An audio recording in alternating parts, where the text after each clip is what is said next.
Okay, at nandito naman tayo sa ating no contact update segment for May 15, 2026. So bago natin alamin ang real-time energies ng person mo, pati muna natin everybody. Hi and hello there everyone, my name is Yan. Welcome new subscribers at Winning Eastern Buyers. Thank you sa inyong walang sawang love and support for me. And kung gusto niya ng more collective readings for all signs, link down below lang sa description box ng reading na to para makarating kayo dun sa ating other channel, ang Doll Name, which means Goddess of the Moon in Korean. So, yun nga, no, alamin natin ang real-time energies for today ng person on your mind. Pwede mong i-pause ang video na to for a while at isipin siya because that is one way of setting your intention and i-resume back mo na lang kapag ka-done ka ng gawin iyon. So, let us see your person's energy for today. Feel free to pick up only yung mga mensahe na gusto mong i-claim or kumokonek sa'yo. Iwan naman ng iba kasi baka yun for other viewers naman. So, maraming salamat Archangel Michael, Guardian Angels of Collective. Can you please show me real-time energies of this person sa kanilang mind or kumokonek sa kanila very strongly, very intensely? Can you please show me? Is this person here still has remaining feelings for collective? Is this person here still thinking of collective? Is this person here, may plano ba siya? Any plans in mind? Related kay collective, actions, plans.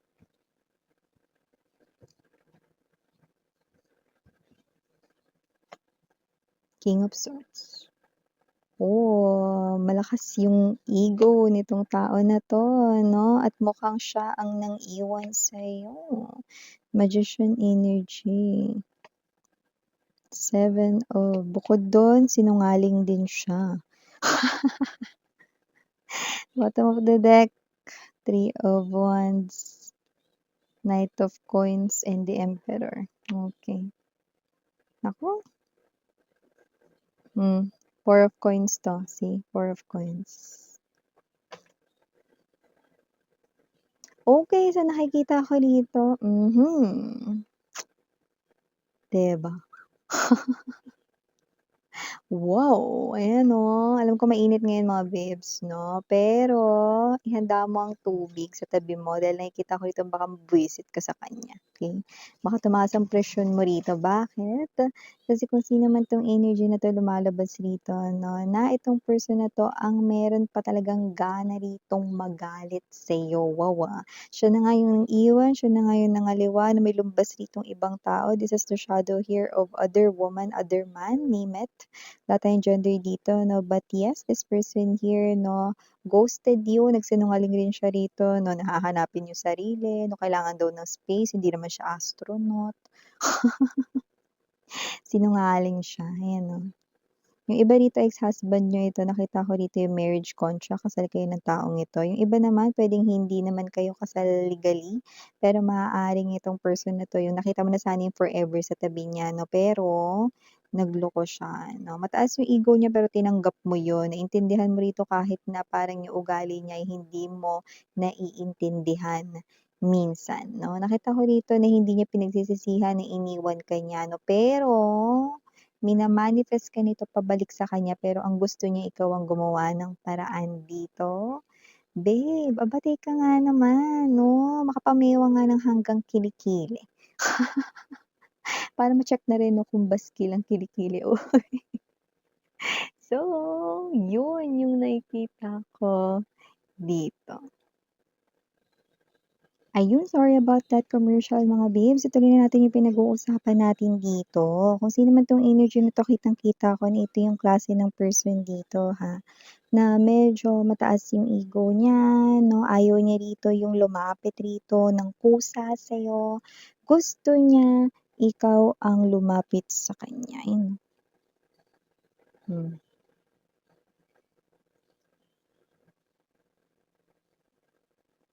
Okay.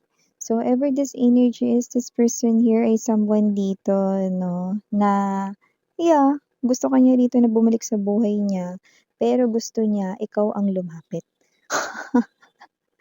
Ikaw rito yung gumawa ng paraan, gano'n 'no? Kaya kung sino man 'tong energy na 'to, aba malapit talaga yung gano'ng klase ng mga ano, eh, 'no, mga naiisip niya 'no. Pero this person right in here ay someone na nakikita ko rito 'no, na gustong-gusto kayong maibalik rito sa kaniyang life 'no. Pero siyempre, ano ba naman yun, 'di ba? Una sa lahat ayaw niyang bumaba sa trono niya, okey? Kapag nakipagbalikan ka dito malinaw na sinasabi sa'kin dito 'no, na siya ay magiging gano'n pa din 'no, kung ano yung kanya ritong dating ugali sa inyo 'no, 'yan kung ano rin yung mga negatibo 'no, na parang pagkakakilala niyo sa kanya gano'n pa rin, nasa inyo 'yan 'no. Kasi nakikita ko dito na parang gagawa at gagawa siya ng paraan para ikaw yung unang lalapit 'no. Alam ko yung sinasabi mo rito like, "There's no way miss 'yan 'no, no way na ako yung unang lalapit diyan, ako yung unang gagawa ng paraan, manigas siya," mga gano'n. Or bahala siya, ayan 'no. This person here ay nakikita ko na oo nga, na maaaring ganyan 'no, pero maaaring gumawa siya rito ng like bait or parang trick, okey? At 'pag nahulog ka dun sa trick na yun, yun na 'no, yun na yun, 'di ba? Yun na yung hudyat 'no, na parang gusto niya kasi ng mga babes 'no, yung, palay yung lalapit sa manok, yun, gano'ng klase ng energy, tamba ako. 'Di ba, dapat yung manok lalapit sa palay, 'di ba? Pero ikaw yung palay, pero gusto niya ikaw yung lumapit. Una sa lahat wala namang paa yung palay, at saka siya itong gutom, siya yung nagki-crave rito sa energy mo, 'no? So, nakikita ko rito na itong person na 'to 'no ay, ikaw lang yung bigay rito 'no, ng klase ng energy kung saan mafu-fulfill yung kanya rito 'no, na parang, thirst, okey, or ang kanya ritong hunger 'no, when it comes to love 'no. Pero ang pangit kasi siya na nga yung umalis, siya na nga yung nangaliwa 'no, siya pa rito yung may gana rito na parang ikaw gumawa ng paraan, gano'n 'no. Eh, nakikita ko rito na itong person na 'to may pagkasinungaling 'no, hanggang ngayon, sinungaling pa rin siya, okey.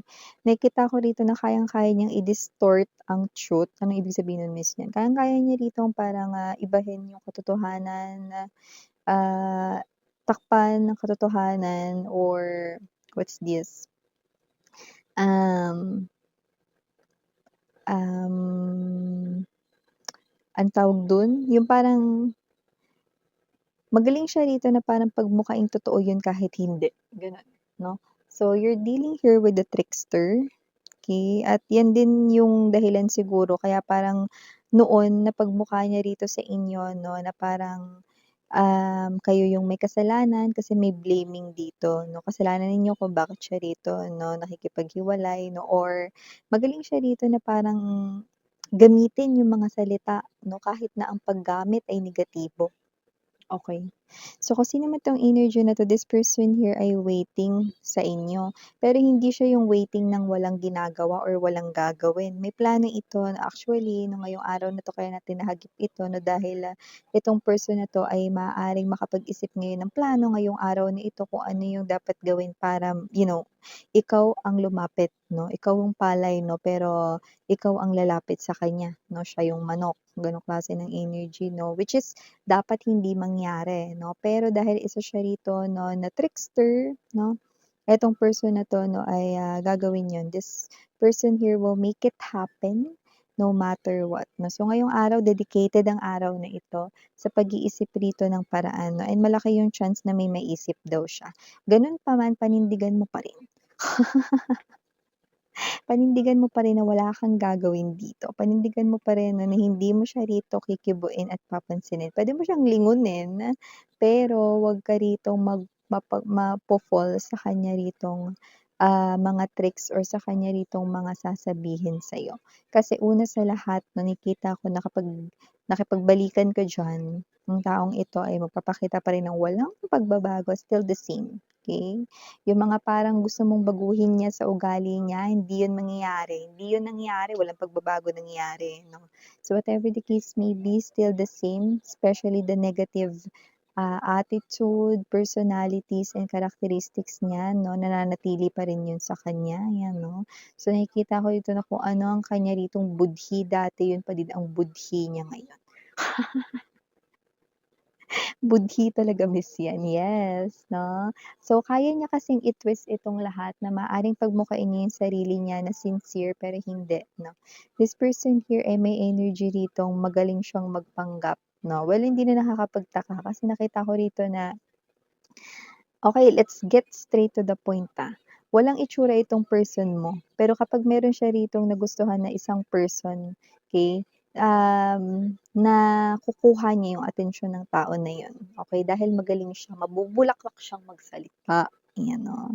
Magaling siya rito 'no na i-twist and, turn yung kanyang mga words, okay, to make someone here connect sa kanya. So, puwedeng marami rin siyang nagiging kausap 'no, maaaring naging player din siya dito na tapos, magaling din siya ritong mag-deny, yun yung nakikita natin dito 'no.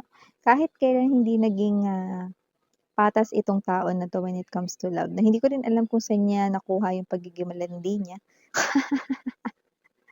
pero parang natural niya na ito sa lumabas dito, yun natural parang matagal na niya kasing ganyan na ginagawa niyang ganyan or bago ka pa niya nakilala rito 'no, puwedeng 'yan na talaga yung nature niya. Kaya yung iba sa inyo 'no, isa sa pinag-aawayan ninyo dati yung ganyan 'no, ta's ide-deny pa niya. Yun yung gigil na gigil ka na, yung parang nakita mo na nga ide-deny pa. 'Di ba nakakabwisit yung mga gano'n, parang gusto mong ilublob sa ano, may tubig na drum. Drum na may tubig, ano. Sino man 'tong energy na 'to, this person here 'no, ay someone na who wants to play some kind of tricks dito. Don't play dito sa person's game na ito, okay?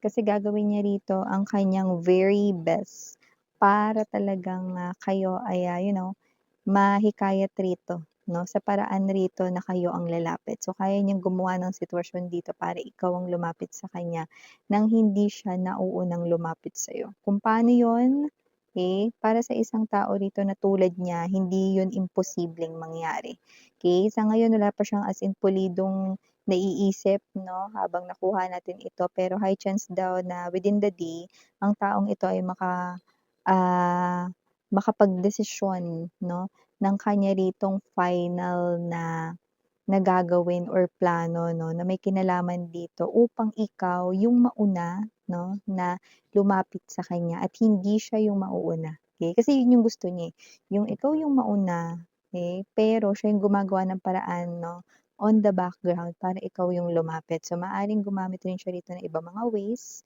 shape or form. Puwede rin makipag-ugnayan sa kung sino rito 'no, na puwedeng nasa malapit lang sa'yo, mga ganyang klase ng energy. Alam niyo naman walang imposible para sa mga kagaya niya. Okay. So, isang klase lang ito ng energy 'no, na nakikita kong walang pagbabago pa rin sa future 'no, kung tatanggapin mo itong tao na 'to dahil ang taong ito 'no ay, una sa lahat 'no, hindi siya bababa sa trono niya. Hindi siya komportable na mag-let go ng mga nakasanayan niya lalo na yung ugali niyang negatibo.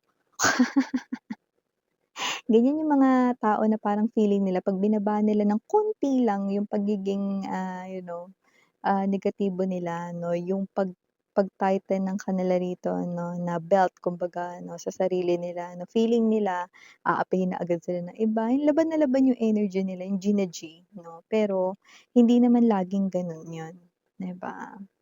Yung mga ganyan, yan yung mga tunay na hindi masaya. So, yun na nga yung nakikita natin dito, okey.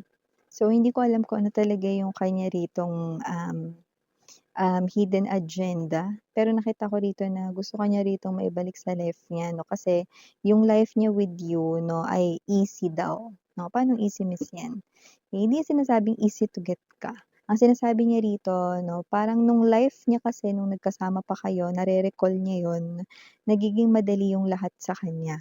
Unlike siguro sa kung sino yung kinasamahan niya rito or ibang mga naka-connect niya rito 'no, na wala ring nangyari 'no, sa kanila 'no, na parang, puwedeng tina-try siya na i-under nun, ayaw niya kasi nga ma-ego siya, 'yan nakikita ko rito. And this person here 'no, ay nakikita ko naman na gusto niya rito na ma-under. So, though ang pangit tingnan 'no, pero nakikita niya kasi yun sa'yo, okey? So, wag mong ihayaan 'no, na muli siya ditong bumalik tapos, maging dominante siya sa inyong relationship, okey? Oo nga, totoo nami-miss ka niya 'no, pero sa kabilang banda, kitang-kita natin dito 'no, kung gaano kapangit ang energy niya, 'di ba? Oh, so initials na tayo. We have here capital letter C, capital letter G, capital letter E. Sige, sige nakalagay, 'di ba? So, we have here capital letter N, capital letter O, and capital letter I. For small letters, we have E, P, A, L, oh, epal, epal pala yun. Oh, epal nga talaga siya. So, small letter G and small letter P. So, these are all the messages I've got you right here for epal. For you guys, again, I'm Rihanna Ani. Sarang your love and light, sweethearts. Annyeong.